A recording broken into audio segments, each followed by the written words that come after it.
Hello everyone. आज हम लोग देखेंगे इतिहास के अगले चैप्टर को। इसमें बहुत सारे चैप्टर पे वीडियो बनाए जा चुके हैं, उसको देखें। इस चैनल पे आपको पॉलिटी के ऑब्जेक्टिव सीरीज चलाए जा रहे हैं, उसको देखें, उसका प्रैक्टिस करें। ये जो वीडियो है बहुत महत्वपूर्ण है बीपीएससी के लिए, जो 17वीं बीपीएससी होने वाला है। इसके बाद बिहार जो एसएससी का एग्जामिनेशन हो रहे हैं उसके लिए, बिहार में जो टीचर के एग्जामिनेशन हर साल होंगे उसके लिए भी महत्वपूर्ण है। यूपी पीसीएस में जो आरओ एग्जामिनेशंस देते हैं या यूपी पीसीएस का देते हैं उसके लिए महत्वपूर्ण है। झारखंड जो जेपीएससी हो गया, जेएसएससी हो गया, इन सभी परीक्षाओं के लिए इससे इस चैप्टर से बार बार प्रश्न आते हैं। ये राजपूत वंश का है। इसमें मेनली आज पढ़ेंगे, जैसे पिछले वीडियो जब आप लोग देखे होंगे तो उसमें गुर्जर प्रतिहार को पढ़ा दिया गया है। इसमें जानेंगे हम लोग गढ़वाल को, इसके बाद चौहान को। तो ये दो वंश को यहाँ देखेंगे। इसके बाद इससे रिलेटेड गुप्त वंश से लेकर जितना गुप्तोत्तर वंश में आता है उसके सारे से रिलेटेड क्वेश्चंस को भी देखेंगे आज। तो चलिए वीडियो शुरू करते हैं। देखिए, कनौज का गढ़वाल वंश, ये जो वंश था ये कनौज पे स्थापित हुआ था। और इस वंश के जो संस्थापक थे चंद्रदेव थे। ये देखेंगे कि किसी भी परीक्षा में, देखिए खासकर पीसीएस के परीक्षा में, इसके बाद उससे जो लोअर पीसीएस हो गया, एसएससी हो गया, तो उसमें खासकर पूछा जाता है, एक वंश से क्वेश्चन रहता है कि इस वंश के संस्थापक कौन है। तो संस्थापक से क्वेश्चन जरूर रहता है। तो यही इस वंश का जो गढ़वाल वंश था तो उसका संस्थापक कौन था? चंद्रदेव। यही स्थापना किया था। चंद्रदेव ने महाराजा धीराज की उपाधि धारण की थी। इसी वंश में देखेंगे कि अगला शासक आया था गोविंद चंद्र। 1114 से लेकर 1155 ईस्वी तक शासन करता है। इस वंश का सर्वाधिक शक्तिशाली शासक था ये गोविंद चंद्र। स्वयं बड़ा विद्वान था। उसने कृत्य कल्पतरु कृत्य कल्पतरु नामक ग्रंथ की रचना की। तो क्वेश्चंस में पूछ देता है कि कृत्य कल्पतरु नामक जो ग्रंथ है इसकी रचना किसने किया? तो यही है गोविंद चंद्र ने। तो इसको देख। अब देखिए, जयचंद के बारे में सुने होंगे। जयचंद की पुत्री और पृथ्वीराज चौहान का जो अफेयर आप लोग सुने होंगे, तो यही जयचंद है। 1170 से लेकर 1194 ईस्वी तक शासन करता है। इस वंश का अंतिम शक्तिशाली शासक यही था, जयचंद था। 1194 ईस्वी में चंदावर का युद्ध हुआ। चंदावर के युद्ध में देखेंगे, एक तरफ देखेंगे 1191, 1192 और 1194, तीन युद्ध को देखेंगे। तो ये तराइन है, तराइन का पहला, तराइन का दूसरा, और ये है चंदावर का युद्ध। तो ये चंदावर का जो था ये गौरी, मोहम्मद गौरी और जयचंद के बीच होता है। इसमें जयचंद पराजित हो गया था और युद्ध में ही मारा गया। इसके बाद उसने संस्कृत के प्रख्यात कवि श्री हर्ष को संरक्षण दिया था, और जिसने नए शैध चरितम एवं खंडन खंड की रचना की। कौन? श्री हर्ष ने। तो हर्ष के जो था ये एक कवि था, जयचंद के शासनकाल में रहता था। तो इसको देखते हैं। अगला देखेंगे, एक अलग वंश है शाकंभरी का चौहान वंश। ये जो वंश था, चौहान वंश की ही ये अनेक शाखाएं होती थी, उसी में से एक था ये। तो इसमें देखेंगे कि 7वीं शताब्दी में वासुदेव द्वारा स्थापित ये वंश था। इसमें जो शासक था एक अजय राज हुआ था। अजय राज जो था महान शासक हुआ था। तो यही इसने एक नगर बसाया अजमेर, जो राजस्थान में है। तो इस नगर की स्थापना किसने की? अजय राज। अजय राज का उत्तराधिकारी था अर्नोराज। यह एक महत्वपूर्ण शासक था। अजमेर के निकट सुल्तान महमूद की सेना को इसने पराजित किया था। तो अर्नोराज किसको पराजित किया? तो सुल्तान महमूद की सेना को। कहाँ पे? अजमेर के निकट। अजमेर के संस्थापक कौन था? तो ये देखेंगे अजय राज था। देखते हैं आगे, विग्रह राज। ये देखेंगे बहुत महत्वपूर्ण शासक था। इन्हीं का एक हरिकेली नाटक था। इसी नाटक में देखेंगे कि 2.5 दिन के झोपड़ी का वर्णन है। जो हम लोग देखते हैं कि 2.5 दिन के झोपड़ी का निर्माण किसने कराया, तो कुतुबुद्दीन ऐबक को हम लोग देखते हैं। तो वो जो उसका अंश था इसी हरिकेली नाटक से लिया गया है। तो किसके शासनकाल में ये नाटक लिखा गया था, तो विग्रहराज चतुर्थ, या इनको बीसल देव भी कहते हैं। देखिए, उसने हरिकेली नामक एक संस्कृत नाटक की रचना की, यही कह रहे थे। इस नाटक के कुछ अंश 2.5 दिन का झोपड़ा नामक मस्जिद की दीवारों पर उत्कीर्ण है। उसने सरस्वती का प्रसिद्ध मंदिर बनवाया। उसके दरबार में कथा सरित सागर के रचयिता जो थे सोमदेव, सोमदेव निवास करते थे। तो सोमदेव किसके शासनकाल में निवास करते थे, तो विग्रहराज चतुर्थ है। आगे देखते हैं पृथ्वीराज तृतीय, इन्हीं का नाम है पृथ्वीराज चौहान। जो हम लोग देखते हैं कि पृथ्वीराज चौहान के बीच जो युद्ध होता है, तो वही पृथ्वीराज तीसरे नंबर के थे। ध्यान रखेंगे, अगर चौहान नहीं दिया है तो तृतीय दिया है, तो वही आंसर होगा। सोमेश्वर का पुत्र पृथ्वीराज तृतीय चौहान वंश का महान शासक था। उसने बुंदेलखंड के चंदेल शासक कौन था, परमार्दी देव को 1128 ईस्वी में एक रात्रि अभियान में पराजित कर दिया था। इसमें परमार्दी देव के जो सेना नायक थे, एक थे अल्लाह उदल, नाम सुने होंगे अल्लाह उदल। यही परमार्दी देव के जो चंदेल शासक थे उन्हीं के सैनिक थे, और इन्हीं से युद्ध हुआ था पृथ्वीराज चौहान का। भयंकर युद्ध हुआ। 1186 में पृथ्वीराज तृतीय ने गुजरात के चालुक्य शासक भीम द्वितीय पर आक्रमण कर दिया। मतलब भीम द्वितीय को भी हरा दिया था पृथ्वीराज चौहान ने। देखते हैं 1191 में मोहम्मद गौरी और पृथ्वीराज तृतीय के बीच तराइन का पहला युद्ध है। ये तराइन का प्रथम युद्ध हुआ जिसमें पृथ्वीराज चौहान जीते थे। पराजित कौन हुआ था, मोहम्मद गौरी। फिर अगले साल मतलब 1192 का समय आता है, फिर युद्ध होता है। इसमें जो होता है मोहम्मद गौरी और पृथ्वीराज चौहान दोनों के बीच युद्ध होता है। मोहम्मद गौरी जीत जाता है और पृथ्वीराज चौहान हार जाता है। इसके बाद उसको बंदी बना लिया। ऐसा कहानी में कहा जाता है कि जो पहले पृथ्वीराज चौहान ने उसको मार दिया था। जैसे ये कहा जाता है कि सप्तभेदी जो बाण होता है वो चलाने की कला इनको आती थी, तो वही, लेकिन जो है कि ये मृत्यु हो गई इनकी। कहा जाता है कि दोनों की मृत्यु एक साथ ही हुई थी, पहले गौरी मारा था फिर जाके पृथ्वीराज चौहान मरे थे। तो हम लोग को मेनली देखना था कि तराइन का पहला युद्ध कब हुआ, तराइन का दूसरा युद्ध कब हुआ। तो 1191 में पहला, 1192 में दूसरा। इसके बाद चंदावर का इससे पहले हम लोग पढ़े थे 1194 में। तो ये पहले में पृथ्वीराज चौहान जीतता है, दूसरे में गौरी जीतता है, और तीसरे में भी गौरी जीतता है। ये जयचंद के साथ हुआ था 94 में। तो ये था पृथ्वीराज तृतीय के जो कवि थे चंदर बरदाई, इसने एक किताब लिखा था पृथ्वीराज रासो। तो आता है क्वेश्चन, पृथ्वीराज रासो के जो ग्रंथ के रचयिता कौन थे, चंदर बरदाई।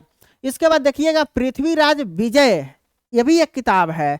इसको कौन लिखा था, तो जयानक ने। तो दो आदमी हो गए, एक चंदर बरदाई दूसरा जयानक। जयानक ने पृथ्वीराज विजय की रचना की और चंदर बरदाई ने पृथ्वीराज रासो की। अन्य ग्रंथ हम देखेंगे, जयचंद का हमीर महाकाव्य, यह भी बहुत प्रसिद्ध हुआ था। तो ये था। इसके बाद हम लोग गुप्त तथा गुप्तोत्तर, जितने गुप्त से लेकर अभी तक जितने भी वंश के बारे में पढ़े हैं, उन सभी वंश से जो जो क्वेश्चंस बनते हैं सारे प्रश्नों को अभी देखेंगे। तो देखिए पहला प्रश्न है, निम्नलिखित कथनों में से कौन सा सही है, ये सही ढूंढना है। तो ये देखिए गुप्त से संबंधित प्रश्न है। तो गुप्त सम्राट स्वयं के लिए दैवीय अधिकारों का दावा करते थे। इसके बाद देखेंगे कि उनका प्रशासन नितांत केंद्रीकृत थी, नहीं, क्या था, विकेंद्रीकृत। मतलब कि जो था शासन जो था कई स्तरों पर बटा हुआ था। आज जैसे हम विकेंद्रीकृत शासन देखते हैं, ऐसे ही था गुप्तों में। उन्होंने भूमि दान की परंपरा को विस्तारित किया। यस, ये सही है। तो गलत है आपका 2 नंबर। तो सही पूछ रहा है, तो सही कौन कौन सा हो जाएगा? 1 और 3, ये सी इज करेक्ट आंसर। आगे देखते हैं निम्नलिखित कथनों में कौन सही है। देखिए विक्रम संवत जो था, हम लोग पढ़ चुके हैं कि विक्रम संवत 58 ईसा पूर्व में आरंभ हुआ था। ये एक विक्रमादित्य नामक शासक था जो मलवा पे शासन करता था, वही करा था ये। इसके बाद शक संवत, ये शाक नहीं शक है, शक संवत 78, ये ईसा पूर्व नहीं है, ये ईसवी है, ईसवी से आरंभ हुआ। इसके बाद गुप्त संवत जो था गुप्त काल में 319 में। भारत में मुसलमान शासक का युद्ध, शासन का युग कब शुरू होता है? तो 1192 में। अभी हम लोग पिछले स्लाइड में देख रहे थे कि 1192 में क्या हुआ था, पृथ्वीराज चौहान और मोहम्मद गौरी के बीच तराइन का दूसरा युद्ध होता है, वहां से शुरू होता है। तो ये सही है, मतलब ये भी सही है, ये भी सही है, तो इसमें सभी सही है। आगे देखते हैं, हुण आक्रमण के संदर्भ में निम्नलिखित कथनों पर विचार कीजिए। कुमार गुप्त के शासन के अंतिम वर्षों में हुण के एक सहयोगी पुष्यमित्र का आक्रमण हुआ, सही है ये। बुधगुप्त की मृत्यु के बाद अंतर विरोध के कारण साम्राज्य टुकड़ों में बट गया तथा हुणों पर पुनः आक्रमण हुआ, यह भी सही है। तो इसमें दोनों सही है, तो देखेंगे बीज करेक्ट आंसर है इसका। देखिए गुप्त काल से संबंधित निम्नलिखित कथनों पर विचार कीजिए।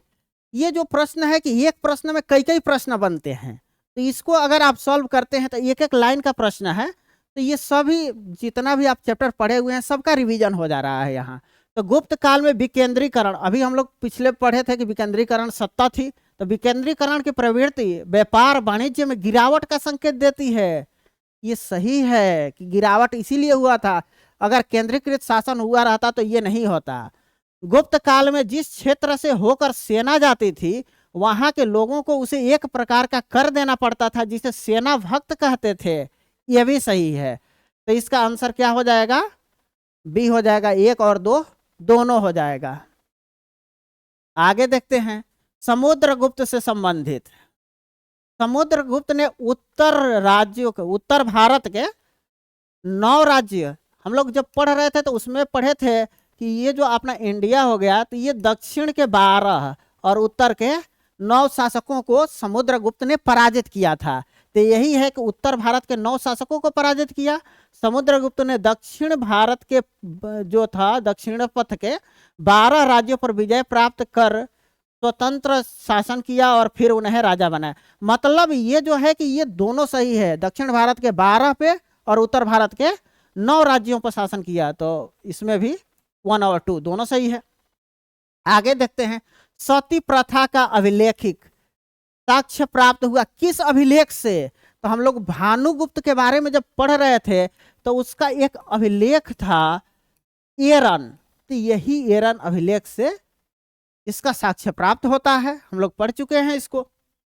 आगे देखते हैं भारत की यात्रा करने वाले चीनी यात्री युआन चयांग मतलब वेनसंग ने तत्कालीन सामान्य दशाओं और संस्कृतियों का वर्णन किया है। तो वेनसंग किसके शासनकाल में आया था? हम लोग पढ़ चुके हैं, हर्षवर्धन के। अब यही क्या क्या अपने यात्रा वृतांत में कहा है, उसी से ये क्वेश्चन है। सड़क और नदी मार्ग पूरी तरह से सुरक्षित थे। और देखिए इसमें होता क्या है कि जब आप एग्जामिनेशंस में जैसे बीपीएससी का जो नया पैटर्न हुआ है उसको देखेंगे या यूपीएससी के एग्जामिनेशंस में बैठेंगे, जब तक उसके शब्दों पर ध्यान नहीं देंगे तो क्वेश्चंस नहीं बन सकता। इसमें देखिए क्वेश्चंस को ध्यान से पढ़िए। सड़क मार्ग और नदी मार्ग लूट मार से पूरी तरह सुरक्षित है।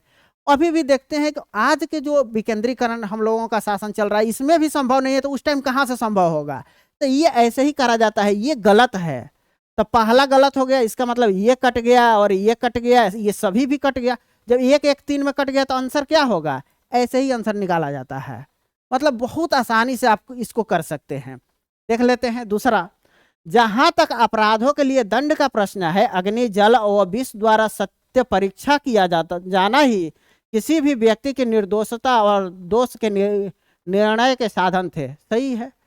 व्यापारियों को नौ घाटों, जब हम लोग पढ़ रहे थे वेन संघ को तो देखे थे कि 9 घाटों और नावों पर शुल्क देना पड़ता था। तो ये भी सही है, तो यही 2 और 3 सही होंगे।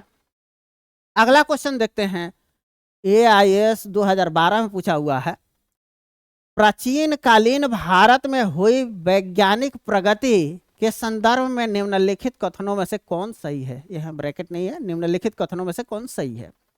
प्रथम शती ईस्वी में विभिन्न प्रकार के विशिष्ट शल्य मतलब पत्थर औजारों का उपयोग आम था, सही है, हुआ था। तीसरी शती ईस्वी के आरंभ में मानव शरीर के आंतरिक अंगों का प्रत्यारोपण शुरू हो गया था, नहीं। ये कब हुआ था? 6वीं शताब्दी ईसा पूर्व में ही, ईसा पूर्व में ही, मतलब ये बहुत पहले हो गया था। ये कह रहा है तीसरी शती ईसा में हुआ था, नहीं, 6वीं शती में हुआ था। 5वीं शती ईसा में कोण के जया, सही है। 7वीं सदी में चक्रीय चतुर्भुज का सिद्धांत मिला था, ये 3 सही है। इसमें 2 को काट देंगे तो देखिए 2 इसमें है तो कट जाएगा, 2 इसमें है कट जाएगा, और कौन कौन है? 1, 3 और 4, यही आपका आंसर होगा। तो ऐसे ही करते हैं।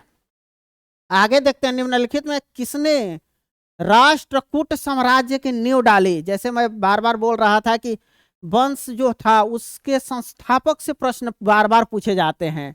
तो इसमें राष्ट्रकूट का संस्थापक कौन था? दंतीदुर्ग। ऐसे ही प्रश्न पूछे जाते हैं उसमें। इसके बाद देखेंगे, निम्नलिखित शासकों में से किस एक ने 4 अश्वमेध का संपादन किया। इसमें देखेंगे हम लोग जब चंद्रगुप्त के बारे में, चंद्रगुप्त द्वितीय के बारे में पढ़ रहे थे तो उसमें ये सब था कि क्या क्या करा था। जैसे देखेंगे अश्वमेध यज्ञ किया था, 2 किया था पुष्यमित्र ने। प्रवरसेन के बारे में नहीं पढ़े हैं कि ये कोई करा था। इसके बाद इसके बारे में हम लोग पढ़े थे कि चंद्रगुप्त द्वितीय करा था, ये क्या करा था? तो 4 अश्वमेधों का संपादन करा था। ईसा की 3री शताब्दी से जबकि हुण आक्रमण से रोमन साम्राज्य समाप्त हो गया, भारतीय व्यापारी अधिकाधिक निर्भर हो गए। देखिए एक चीज ऐसे देखेंगे अपना, ये अफ्रीका है, इसके बाद ये देखेंगे यहाँ पे ये एशिया वाला पार्ट को देखेंगे, ये अरब हो गया। इसके बाद ये अपना इंडिया शुरू होता है। तो ये कह रहा है कि 3री शताब्दी में जब रोमन से इधर, जब रोम से जब खत्म हो गया व्यापार, तो अब लोग कहाँ निर्भर होंगे? तो पूरब साइड में निर्भर होंगे। तो इसी में ऑप्शन देख लेना है, अफ्रीका पे नहीं, इसका भी रास्ता ऐसे ही जाता है। दक्षिण पूर्व एशियाई पे, तो पूरब साइड में कहाँ होगा? तो इस साइड में होंगे, तो यही दक्षिण पूर्व एशियाई पे, पश्चिम पे नहीं। मध्य पूर्वी व्यापार पे, मध्य पूर्वी मतलब कि इधर में आता है, इधर भी नहीं था। हम लोग किसके साथ जाएंगे? दक्षिण पूर्व एशिया के व्यापार पे। तो अगर पश्चिम में समाप्त होता है तो पूरब के तरफ, आज भी वही है। बस आज के वीडियो में बस इतना ही था। बहुत बहुत धन्यवाद।